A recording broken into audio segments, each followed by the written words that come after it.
No século IV a.C., após milênios de descobertas matemáticas alcançadas empiricamente ou através do raciocínio cuidadoso, o mundo grego se viu diante da necessidade de organizar o conhecimento adquirido em geometria e aritmética.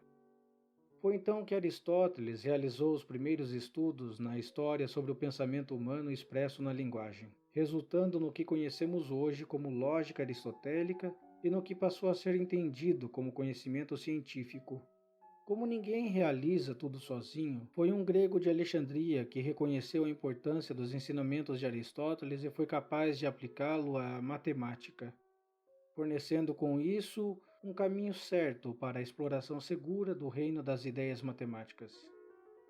Ele mostrou que é possível partir de verdades básicas facilmente reconhecíveis e aceitas por todos na geometria, atingindo, através do pensamento cuidadoso, afirmações gerais que escapam à intuição direta. Esse grego foi Euclides de Alexandria. Euclides é um dos matemáticos mais famosos da antiguidade por suas contribuições, mas infelizmente permanece desconhecido em termos de biografia. Talvez sua história tenha se perdido com a destruição da lendária Biblioteca de Alexandria. Quem sabe? Ele viveu durante o governo do antigo general de Alexandre, Ptolomeu I Sóter. Tudo o que sabemos sobre ele, além de citações de matemáticos posteriores que se referiam a ele como o autor dos elementos, é a bela anedota registrada por Proclus, que viveu 8 séculos após a vida de Euclides.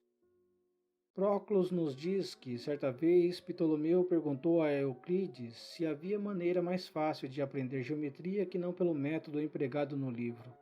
Segundo Proclus, a resposta de Euclides foi que não existe estrada real para a geometria. A hierarquia humana não cumpre qualquer papel no estudo da matemática. A grande obra escrita por Euclides foi o livro conhecido como Os Elementos. O tratado matemático que compila todo o conhecimento sobre geometria e aritmética até o século IV a.C. Este livro se transformou em uma das obras mais conhecidas e publicadas na história da humanidade, concorrendo com a Bíblia, o Alcorão ou qualquer livro já escrito. Mas, como já dito, não é a compilação em si a grande contribuição de Euclides.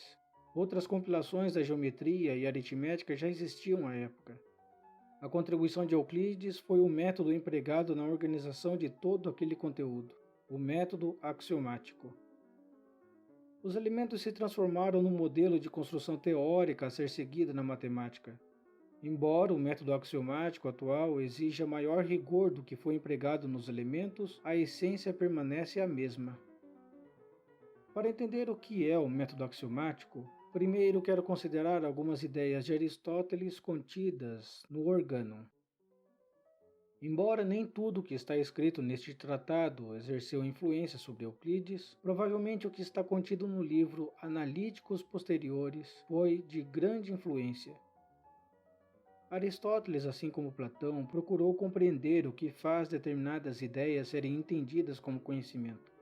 Por isso, ele examinou a fundo o pensamento humano expresso na linguagem. Uma das coisas que ele percebeu é que existem declarações que são verdades eternas e imutáveis, ao passo que outras não são. Declarações envolvendo o futuro nem sempre são passíveis de receber valor lógico verdadeiro ou falso no momento presente. Nem sempre temos condições físicas de decidir se algo acontecerá ou não no futuro. O livre-arbítrio é um dos impedimentos para isso. Por exemplo, em um contexto de guerra, não há como afirmar com certeza absoluta se haverá uma batalha naval no futuro, pois tudo dependerá das deliberações a esse respeito no tempo presente. É necessário aguardar a ocorrência da batalha para que o valor lógico da declaração sobre ela possa ser atribuído.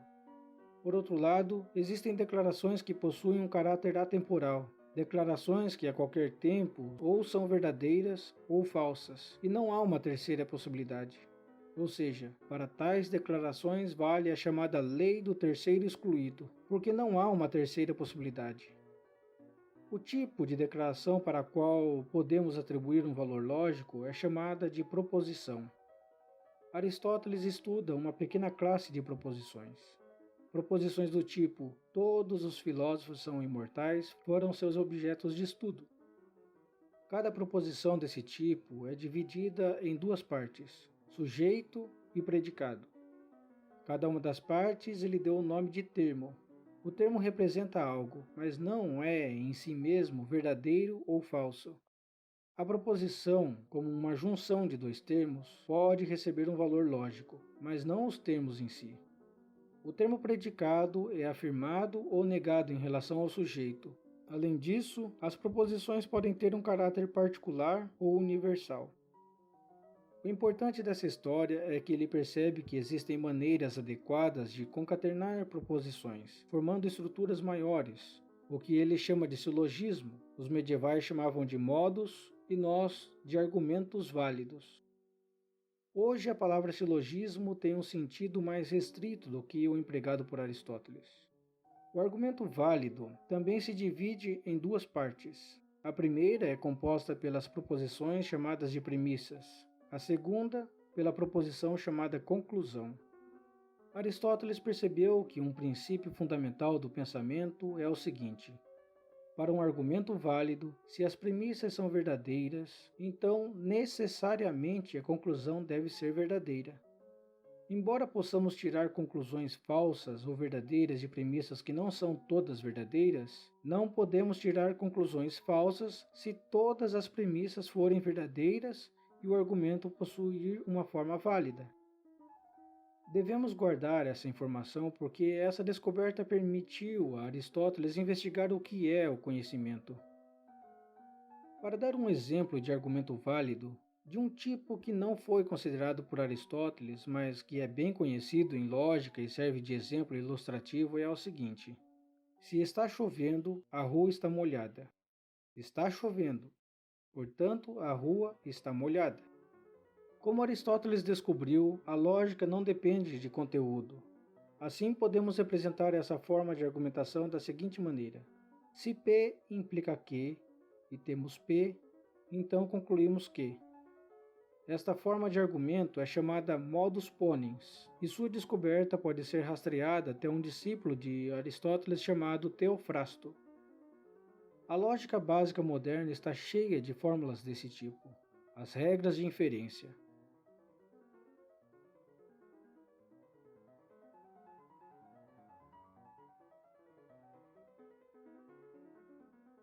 Cabe observar que atualmente conhecemos muitas lógicas. O termo lógica pode se referir à disciplina que reúne os estudos sobre todas elas. De qualquer forma, Aristóteles é o pai da lógica e foi o primeiro a utilizar letras para estudar as formas de argumento válido, independentemente de conteúdo. Aristóteles diz que temos conhecimento científico quando sabemos a causa por que a coisa é, aquilo que é a causa da coisa ser o que é e que não poderia ser diferente. Essas ideias levaram o brilhante filósofo a pensar no tipo de premissas que devemos ter em consideração no início de uma argumentação. Ele pensou que essas devem ser premissas verdadeiras, imediatas e mais familiares do que a conclusão alcançada. Porque a conclusão de uma argumentação válida passa a ser premissa em uma argumentação subsequente. As proposições tomadas como premissas e as conclusões alcançadas vão se encadeando, formando uma corrente cada vez mais extensa à medida que avançamos no raciocínio dedutivo. Isso cria o chamado problema da regressão, que parece ser um desafio à possibilidade da ciência à maneira de Aristóteles. Claro, isso se tomarmos dois princípios básicos para o que é conhecimento científico. Primeiro, tudo o que é conhecimento científico deve ser demonstrado. E segundo, as premissas em uma demonstração devem ser cientificamente conhecidas. Nessas condições, surge a pergunta: como estabelecer as primeiras premissas válidas na teoria? Eis aqui mais um dilema. Por um lado, se a busca das primeiras premissas a partir das quais as outras são demonstradas continuar para sempre, não haverá de fato primeiras premissas. Então, no final, nada pode ser demonstrado cientificamente. Por outro lado, se a busca pelas primeiras premissas parar em algum momento, então tais premissas não serão resultado de demonstração científica. Logo, não serão cientificamente conhecidas. Portanto, nenhum conhecimento científico pode ser deduzido a partir delas. Uma saída possível para isso seria supor que todo conhecimento científico vem apenas da demonstração. O encadeamento das proposições resulta em uma grande circularidade. Desse modo, todas as premissas serão demonstradas de outras premissas. Sempre podemos tomar um conjunto de premissas e, a partir delas, concluir outras proposições que entram na teoria como premissas para outras proposições. Mas Aristóteles rejeita esse tipo de solução, pois isso implicaria que um conjunto de premissas são anteriores e posteriores à conclusão que podemos alcançar a partir delas. Ele afirma que podemos estabelecer primeiras premissas de outra forma. Podemos observar o mundo com cuidado em busca das primeiras premissas para uma teoria científica. Essas primeiras premissas, portanto, não são conhecimento científico obtido por dedução, mas sim conhecimento obtido por intuição, indução e dedução. Em primeiro lugar, ele entendeu que não é suficiente estabelecer que podemos ter conhecimento científico de algumas proposições sem demonstração. Para ele, nós só obtemos conhecimento científico dessas premissas se for possível deduzir todas as outras proposições de uma ciência a partir delas. Isso está na essência do que é o método axiomático. Em segundo lugar, Aristóteles justifica a descoberta dessas premissas verdadeiras para as quais não temos demonstração, reconhecendo que possuímos capacidades de percepção com as quais nascemos. Temos em nossa mente a potencialidade para reconhecer fatos básicos da natureza que chegam a nós pelos sentidos. Por exemplo, quando nascemos, passamos quase imediatamente a reconhecer cores em objetos coloridos por um processo de atualização da potencialidade, simplesmente porque já nascemos com essa capacidade. Embora o conceito de cor em si não tenha nascido conosco, nossos olhos capturam as cores dos objetos e assim temos a impressão delas em nossa mente. É como se nossa mente viesse com a capacidade de reconhecer os pontos de partida para a ciência. O conceito se torna ainda mais interessante quando Aristóteles afirma que existem vários estágios de cognição entre os animais. No primeiro estágio está o que é comum a todos os animais, a pura percepção do que está presente. No segundo estágio vem a memória, que ele considera uma capacidade de retenção de uma sensação e apenas alguns animais têm essa capacidade. No terceiro estágio estão aqueles que têm a capacidade de formar uma única experiência a partir de muitas repetições da mesma memória. Por fim, vem uma capacidade que somente os humanos possuem. Após muitas experiências repetidas, humanos obtêm o conhecimento dos universais. Somos capazes de abstrair a noção de número. Abstraímos o número 5 dos vários conjuntos formados por 5 objetos. Após observar o nascer e pôr do sol, somos conduzidos à ideia de movimento periódico, e assim por diante. É dessa capacidade, que está conectada aos sentidos, que emerge o conhecimento das primeiras premissas por um processo de indução e intuição. No Organum, Aristóteles também desenvolve uma complicada e extensa discussão sobre a ideia de definição, sobre o que é uma definição. Vou me limitar a dizer que, de maneira aproximada, para Aristóteles, uma definição é uma declaração indemonstrável de natureza essencial, no sentido que captura a essência daquilo que é definido e nada mais se faz necessário.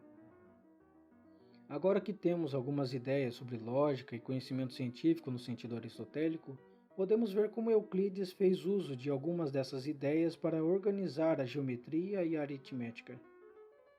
Em primeiro lugar, ele colocou as noções de ponto, reta e plano como os tipos de ideias que Aristóteles esperava que fossem colocadas no começo de teorias científicas, pois são noções imediatas, familiares, adquiridas pela observação e experiência.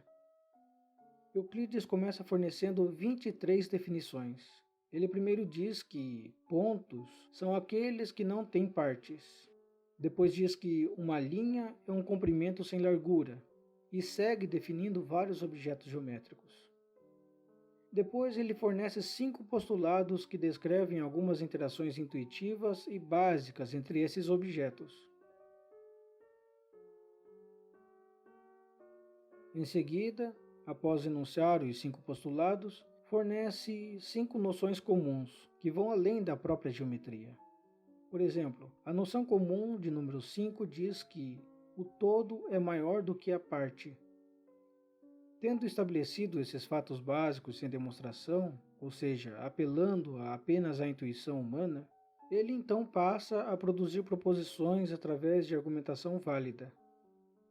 No primeiro livro, ele produz 48 proposições. No segundo, ele fornece mais 2 definições e prova mais 14 proposições.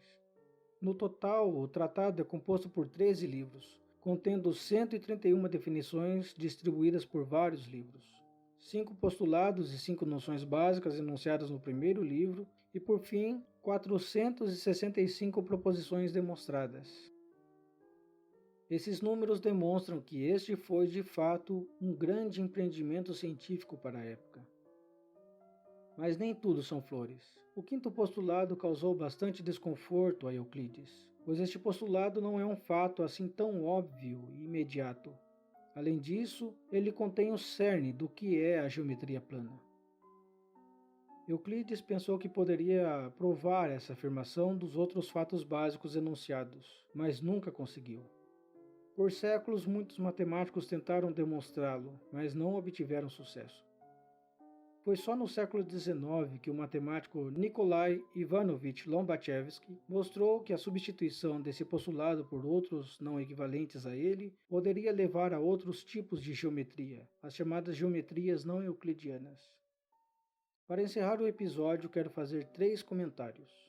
O primeiro é referente à terminologia moderna. Se você abrir um livro moderno de matemática universitária, verá que as proposições lógicas recebem vários nomes diferentes: axiomas, postulados, teoremas, proposições, lemas e corolários. Antigamente, axiomas e postulados significavam coisas diferentes. Axiomas eram declarações sobre algo evidente e imediato que tinham um sentido geral, que ia além da própria teoria. Por exemplo, na geometria, postulados eram entendidos como axiomas com sentido restrito à geometria, enquanto as noções comuns eram os axiomas propriamente dito. Hoje essas duas palavras são entendidas como sinônimos. Agora, teoremas, proposições, lemas e corolários ganham nomes diferentes a depender de sua importância e papel dentro da teoria. O teorema é uma proposição muito importante e, por isso, muitas vezes leva o nome do matemático que a demonstrou pela primeira vez. Por exemplo, o Teorema de Pitágoras. Uma proposição é uma declaração que tem lá a sua importância dentro da teoria, mas não é uma proposição muito bombástica e reveladora. Por isso, continua sendo referida apenas como proposição.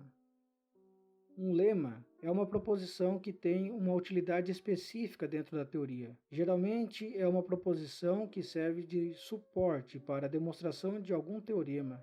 Portanto, tem um papel um pouco mais restrito dentro da teoria. Por fim, um corolário é uma proposição que é uma consequência imediata tirada com certa facilidade de um teorema ou uma proposição. O segundo comentário é sobre uma curiosa propriedade que merece ser guardada na memória para uso futuro. Note o seguinte: como vivemos na superfície da Terra e a observamos bem de perto, a primeira intuição geométrica que adquirimos é a intuição da geometria plana. A geometria plana funciona bem como um modelo local para a geometria da Terra, mas a geometria da Terra como um todo é uma geometria esférica. O terceiro e último comentário é sobre um sonho antigo. Pelo menos desde o início do século XX, alguns matemáticos e físicos teóricos desejam realizar na física o mesmo feito que Euclides realizou para a geometria e a aritmética na antiguidade.